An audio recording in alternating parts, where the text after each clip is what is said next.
Hi there, let's take a look at different physical and human interventions into the water and carbon cycle.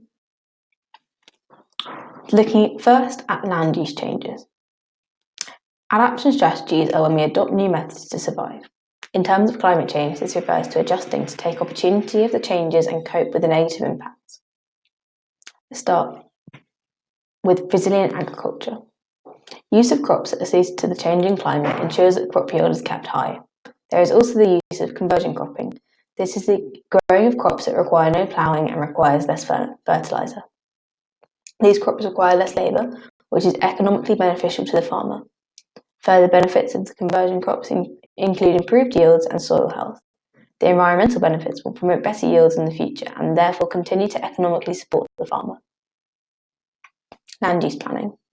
Zoning is a method that allocates different land uses to different areas. The areas closest to an environmental hazard will be the lowest value and have few or no people. The areas furthest from that potential hazard will have the highest value or the highest density of people. Planning would need to consider zoning as a method, while incorporating changes that promote resilience from hazards of climate change, such as sea level rise and storms. Water management. Israel is the only nation in the world that is increasing the amount of green land. Smart irrigation uses minimal amounts of water while ensuring optimum yield productivity. This has led to less water usage as well as less fertiliser and pesticides, while increasing crop yield by 15%. The country also uses desalination. This is very energy exhaustive. One key way that Israel has been able to continue to thrive with its increasing population is by reusing treated black water for farms. And black water is sewage. Let's quickly recap that. What are the different nations and techniques associated with land use changes? There's Israel, which is the only nation in the world increasing its amount of green land. Smart irrigation is farming that uses minimal amounts of water while ensuring optimum yield productivity. And zoning, a method of land use planning that allocates different land uses to different areas. Smart irrigation uses minimal amounts of water while ensuring optimum yield productivity.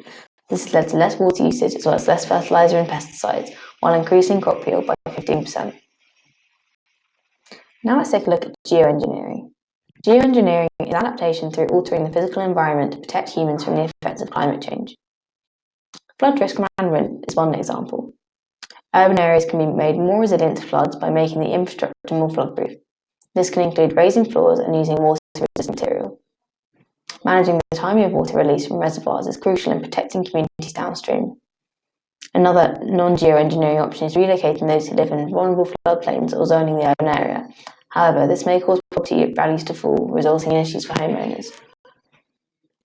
Solar radiation management. There are several protective geoengineering projects that can manage the extent of solar radiation that the Earth receives. However, all methods pose unpredictable impacts and current needs concerns outweigh the solutions. Some examples are spraying salt water into the atmosphere, which could ultimately form cloud to reflect the solar radiation. However, the impacts on precipitation and changes in temperature at a regional level are unclear. Adding sulfur to the stratosphere could also reflect solar radiation into space. However, this could impact the ozone layer and influence acid rain to occur. Space-based reflectors such as small disks in orbit that reduce solar radiation is another example, but this would be very expensive and would require an international agreement to be pursued.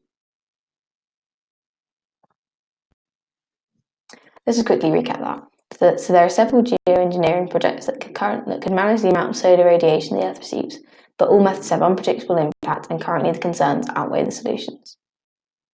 How would spraying seawater into the atmosphere help manage our solar radiation?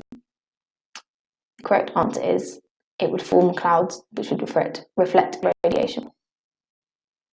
Now let's take a look at an example of land use zoning in Japan. Zoning is a method that allocates different land uses to different areas. In Japan, areas of a city are categorized into 12 different uses. Each use category has a zone, and the zone type determines factors like the building shape and number of floors.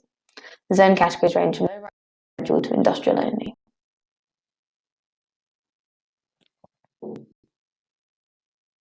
Which country is increasing its amount of green land? The correct answer is Israel.